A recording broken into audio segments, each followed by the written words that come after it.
Alright, so we are going to be looking at a Google slide presentation today that talks about evidence and elaboration. So, evidence and explaining why. Why must I tell why? And the why is your elaboration. When you elaborate, you're explaining why. Your evidence supports your claim or your answer. So, here's a little quote: extraordinary claims require extraordinary evidence. So what is evidence? I know this is a review, but let's talk about it.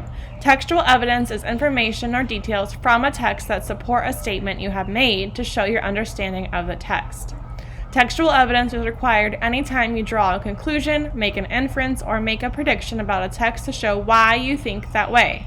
So when you give textual evidence directly from the text, you ask yourself, so what? Why is this important? How does this support my answer? That's what you want to write for your elaboration. What is evidence?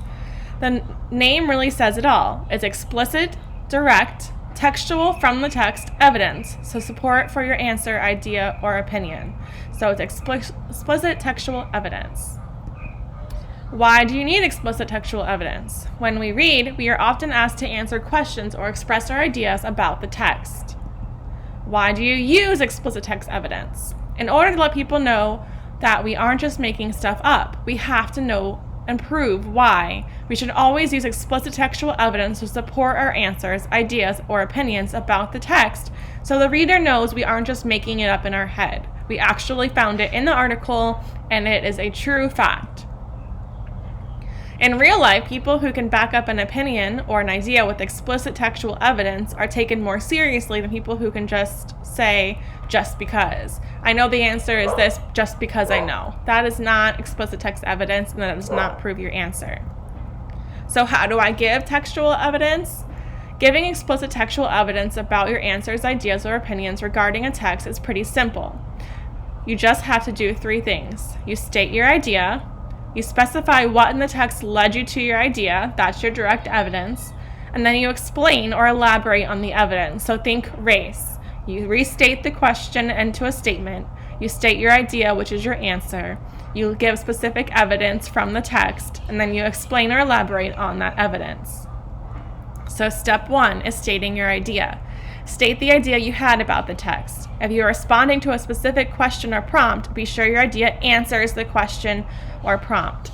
So this is where you restate and answer, the R and the A in race. So you're going to state your idea. Your ideas concerning a text might be about what the text says directly, the author's point of view or opinion, a writing technique the author used, the author's purpose for writing or intended audience, how well the major supporting ideas and details of the text support the author's main idea, and so much more. This is going to be your answer to the prompt, and you're answering the prompt directly. Step 2, specify what in the text led you to the idea. This is where you're going to find the direct evidence from the text. So pick out the part or parts of the text that led you to your idea. Give that evidence to your reader in the form of a paraphrase or a direct quote from the text. And we talked about this on Friday, what the difference between paraphrase and direct quote are. So some of you might be saying, wait, what is paraphrasing? And again, just to review, paraphrasing is when you describe something that the text said without copying it directly from the text. So you're putting it into your own words. Step 2 is the application. This is where you actually write down the quote. So specify what in the text led you to that idea. So here are some sentence starters that we talked about on Friday. In the first paragraph, the author says, the text states, the text describes, the author explains, the author argues. In the passage 2, the author stated in paragraph 5, there's so many ways, and we talked about this before.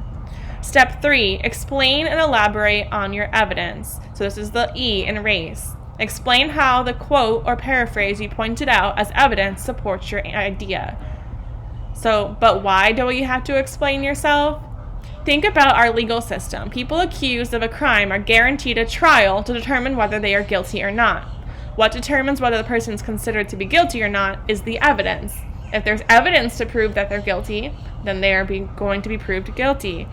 If there's not evidence, then they might get away. If the prosecuting attorney can provide enough evidence, the person is found not guilty.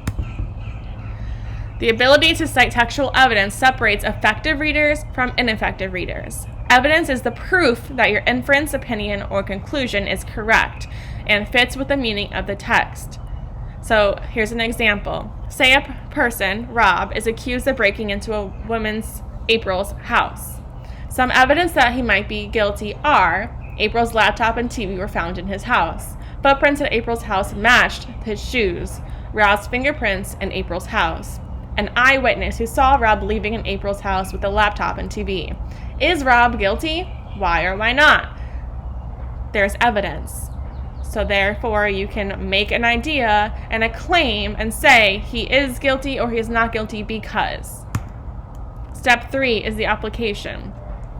Here are some sentence starters for adding in or commenting on your evidence. This shows, this is because, this means, the evidence reveals, this is illustration, the evidence highlights. So again, this is the E of your race paragraph. Things to remember. You need to give explicit textual evidence whenever you state an answer, idea, or opinion you have. To do so, you need to state your idea, which is your R and your A of race. Specify what in the text led you to that idea. That's your C, where you cite your evidence. And then comment on the evidence. That's E, where you elaborate and explain. All right.